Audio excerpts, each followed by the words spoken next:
volta com o Brasil Urgente para Campinas e região. E se você chegou agora ao programa, seja bem-vindo, uma boa tarde. Rodrigo Salomão tem agora um recadinho para você.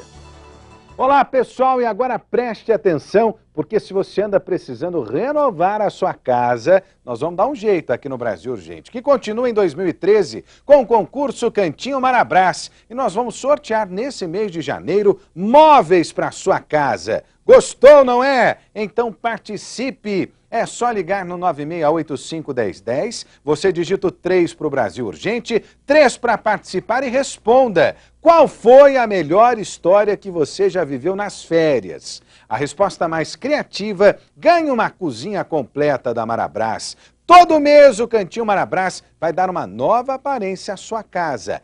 Aproveite! Renove a sua casa com a Marabras! Lojas Marabras, preço menor, ninguém faz. Olha, a saúde em Campinas como anda, hein? Pacientes estão revoltados com o Hospital Mário Gatti. É que 26% das salas de internação foram fechadas para uma reforma que só vai ficar pronta em 2014.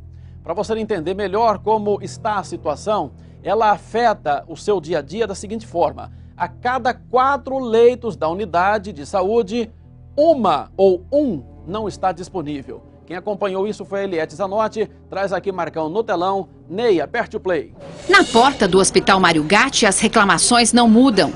Cheguei às 7 e peguei esse passado para mim, vou sair lá para 12h30, 1h. Não, às vezes não tem muito médico, né?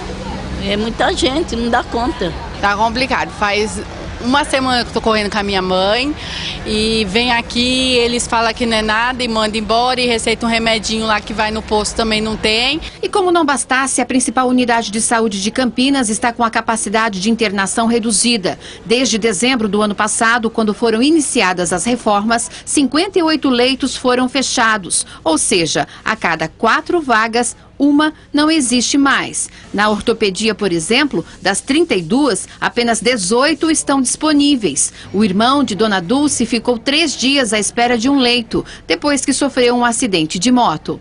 Ele ficou segunda-feira, ele ficou terça, quarta-feira à tarde, 4 horas, que levaram ele para uma cama mais decente, né? Porque ele estava numa maca. A medida revoltou os membros do Conselho de Saúde que foram informados sobre a situação apenas nesta semana. Eles chegaram a fazer uma moção de repúdio contra o fechamento. Campinas não pode mais aceitar que medidas irresponsáveis, medidas autoritárias sejam feitas. Portanto, nós queremos imediatamente que os leitos sejam reabertos. Segundo, nós estamos solicitando à Câmara Municipal que faça uma fiscalização no Mário Gatti. Queremos todas essas explicações, queremos todos os motivos e principalmente a atitude inadequada que foi de fechar os leitos do Mário Gatti sem se discutir com aqueles que precisam dos leitos. A reforma ocorre no prédio da internação. Na primeira fase, 4 alas terão refeitas as instalações elétricas, hidráulicas e os banheiros dos quartos remodelados. O término da obra está previsto para junho de 2014. De acordo com a administração, só depois da conclusão da primeira fase, no final desse semestre, é que alguns leitos serão liberados. Segundo a administração, apesar do déficit, até agora, nenhuma cirurgia foi cancelada por esse motivo. Não há ainda um balanço do impacto da medida em outros hospitais e que, por enquanto, a situação está sob controle. Os pacientes estão sendo atendidos normalmente, o impacto está sendo bem minimizado em função dessas ações que foram tomadas devido ao fechamento dos leitos que foram necessários para que ocorresse a obra. Bom, Gerardo Melo, que é do Conselho Municipal de Saúde, tem razão. É claro que a reforma precisa ser feita, os problemas são traumáticos, Mário Gatti, esses problemas não acontecem de hoje, mas não custava nada a administração municipal comunicar pelo menos o Conselho Municipal de Saúde, para que pelo menos alguma alternativa fosse discutida, um remanejamento de leitos ou coisa parecida. O problema é que se tomou essa decisão e pegou todo mundo de surpresa. Este é o problema. Ninguém é contra a reforma porque a gente sempre acha que vai ficar melhor depois da reforma. Agora, olha, o Mário Gatti não é de hoje, viu? Não é de hoje que de uma forma geral, a saúde de Campinas está apresentando problemas. Agora o Gerardo Mello falou que vai pedir para a Câmara fiscalizar. Gerardo, esqueça isso. A Câmara não fiscaliza nada. A Câmara não fiscaliza nem o departamento de compras da Câmara, né? Quando eles fazem lá coisas falcatruas, tinha 2 funcionários lá que estavam desviando, né? Fazendo com que parentes, conhecidos, privilegiando empresas conhecidas para fazer a compra, para vencer a licitação, o pregão, a compra na Câmara Municipal, e ninguém estava vendo nada. Quer dizer, os vereadores de Campinas e a maior parte do Legislativo em todo o país funciona como um apêndice do Poder Executivo e não fiscaliza absolutamente nada. E é bom lembrar que teve uma CPI da Saúde, né? Recentemente, o pessoal percorreu Mário Gatti, Celso Pierro, policlínicas, tudo quanto é hospital público, sentou, convocou gente da Unicamp para falar, falou com o secretário, falou com todo mundo e não adiantou nada. Quer dizer, a saúde vai de mal a pior e se depender da fiscalização do Legislativo, pode esquecer. Então não adianta. É mais fácil a população realmente cobrar, ir nas sessões da Câmara ou bater lá na porta do gabinete, bater na porta do secretário da Saúde e perguntar como está a situação, cobrar direto das autoridades, do que esperar que o Legislativo vai cumprir o seu papel de fiscalizar os atos do Executivo. No caso específico, a gente torce para que efetivamente não tenha mais problemas, embora eu duvido. De cada 4 leitos, 1 não está funcionando, né? Acaba sempre trazendo um problema para o Sistema Único de Saúde, que já é carente, que já tem longas filas, que já tem espera em todos os setores. É um problema. Aí mostrou a imagem da pediatria. A gente já fala também que o Celso Pierro já teve um problema lá com a unidade de pediatria, acabou suspendendo lá para um remanejamento desse segmento, desse setor, ainda não voltou ao normal. Então a gente verifica que a saúde na cidade realmente não vai bem. E olha, mudando de assunto um pouquinho aqui, a Polícia Civil de Campinas procura pistas na Bahia do principal suspeito de assassinar a estudante Bianca de Lara Rocha, de 14 anos. Esse problema aconteceu, esse assassinato foi no Jardim Campineiro, em Campinas. A garota foi encontrada morta embaixo da cama do vizinho, tido praticamente como alguém da família de Bianca. O delegado responsável pelo caso, o Dr. Rui Pegolo, fala ao vivo agora com o Brasil Urgente. Muito obrigado pela gentileza, Dr. Rui. Uma boa tarde para o senhor. Como estão as buscas por este acusado aí, o Giovando Gomes, na Bahia? Sim, para a Polícia Civil, ele é um dos principais suspeitos de ter cometido o homicídio, né? Mesmo porque a vítima foi encontrada embaixo da cama dele e ele desapareceu exatamente no mesmo dia em que a família da vítima deu o desaparecimento dela, né? Nós já representamos ao Poder Judiciário para a prisão temporária dele, né? Já efetuamos buscas em Ribeirão Bonito, no entanto, ele não foi localizado. Há indícios, notícias, denúncias de que ele se encontra em uma cidade no interior da Bahia. Com tudo isso ainda não foi confirmado, nós estamos ainda tentando procurar apoio da polícia local para que ele seja brevemente localizado, não é? Para que ele possa prestar a versão dele. Sim, agora, doutor, o senhor e os colegas do senhor na Bahia dispõem de um sistema lá onde essa fotografia desse suspeito está sendo divulgada de alguma maneira, não? Sim, claro, inclusive com a própria Polícia Civil, a própria Polícia Militar, nós já divulgamos. No entanto, como nós não temos ainda o mandado de prisão deles pedido, temporária, não é? Nós estamos tendo cautela nesse caso. A partir do momento que a prisão for decretada, que é o que a gente espera, não é? A gente vai agir de uma outra forma mais incisiva para que ele seja localizado o mais rápido possível. Entendo. Doutor, eu queria aproveitar a participação do senhor para fazer aqui um alerta também, uma espécie de orientação. O senhor conversou com a família já, a gente chamava a atenção para o caso para os pais tomarem cuidado com os adolescentes, com quem os adolescentes estão vivendo, com quem eles estão conversando e de que forma esse menor se comporta também, essas crianças e adolescentes se comportam no ambiente familiar. O senhor tem alguma coisa nesse sentido para falar para a gente e para o telespectador do Brasil Urgente?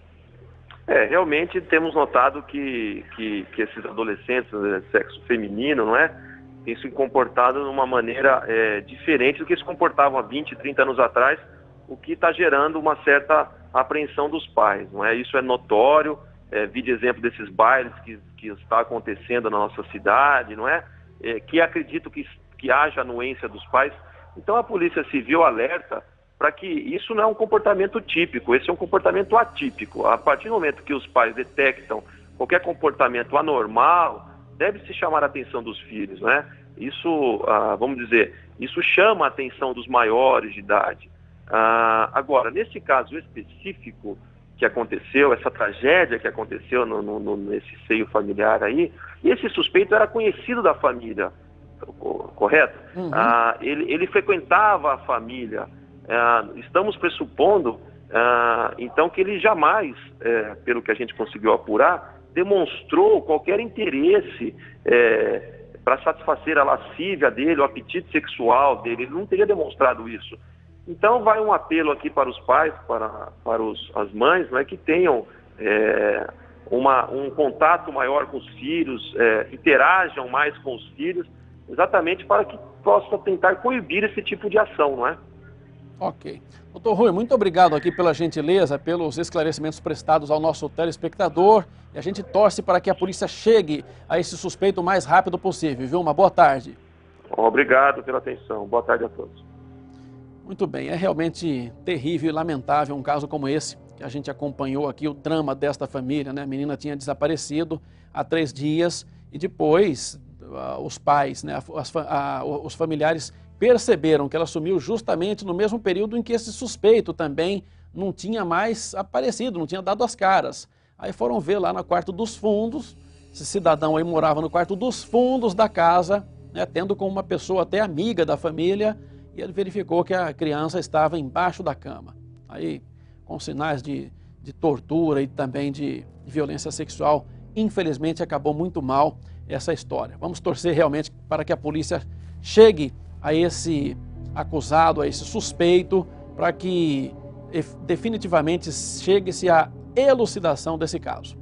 Bom, olha, dono de bar morre baleado no pescoço quando ele se preparava para fechar o estabelecimento. O crime se tornou um mistério para a polícia de Montemor, que investiga se o homem foi executado ou mais foi uma vítima de latrocínio, que é roubo seguido de morte. Quem acompanhou o caso foi a Lívia Campos. Traz pra gente aqui, Marcão, no telão. Ney, aperte o play.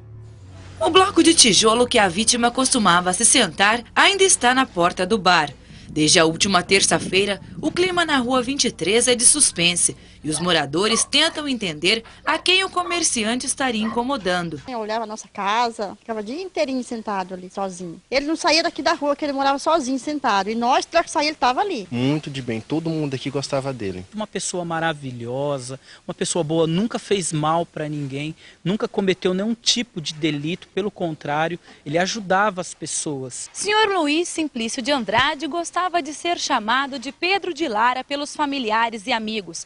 Na noite do crime, foi encontrado morto aqui, na porta do bar. Ninguém testemunhou a ação. Quando a gente viu, ele estava caído já, né?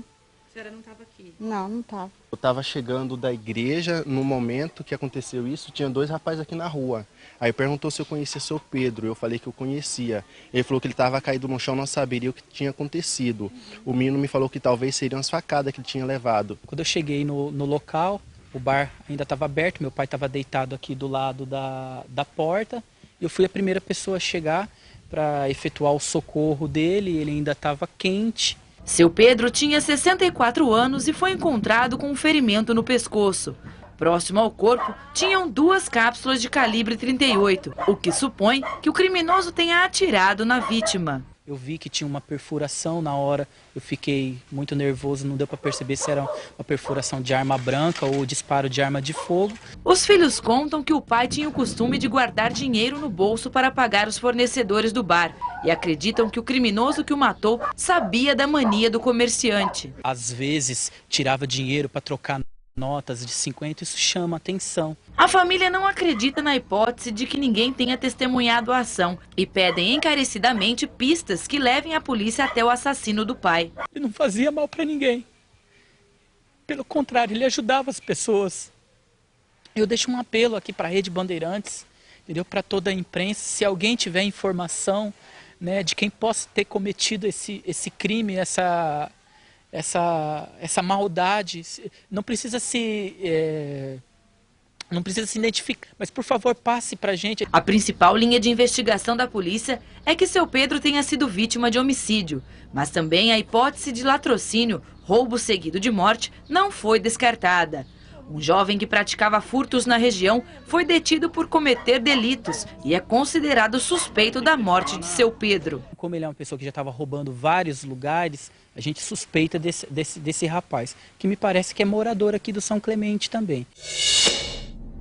Bom, pode até ser, mas tem que ter uma prova. O menino pode ter vários crimes já no lombo, né?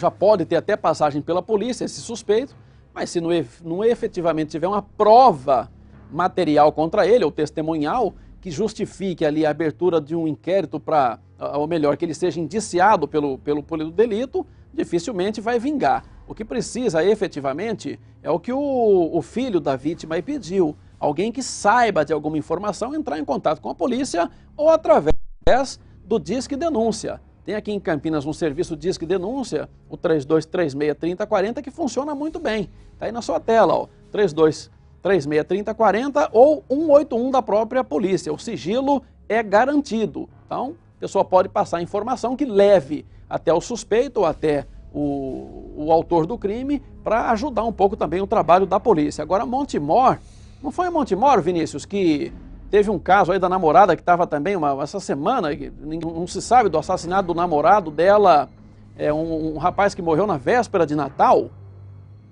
Montemor, então. Tá cheio de mistério em Montemor, de assassinato, hein? Você verificar aí até o índice de solução de assassinatos em Montemor. Verificar se está havendo algum problema, se a Polícia Civil está com pouco material, está com pouca equipe. Agora, isso aí é um trabalho de perícia, viu? Antigamente, no regime militar, o policial pegava o suspeito e jogava a cabeça dele num balde d'água e o cara falava. Era tortura, o que não pode fazer, mas naquele tempo fazia sem poder mesmo. Não podia também na época, mas o pessoal fazia. Então, muitas vezes, a técnica de interrogatório, né, não está muito apurada. Então você fica ali perguntando, a pessoa nega, o advogado nega, a pessoa, e aí fica por isso mesmo. Ora, se você tem ali vários elementos, é possível que tenha ali, né, foram recolhidos cartuchos, alguma coisa ali, e você tem um suspeito, você começa a verificar a pegada, verificar o tênis dele, verificar se tem digital de algum lugar, fazer comparação. Não adianta ficar só no interrogatório, aí é perícia, é polícia científica e o Brasil está carecendo desse tipo de profissional, não é de hoje. Bom, agora a gente faz um rápido intervalo, o Brasil Urgente volta já, não saia daí.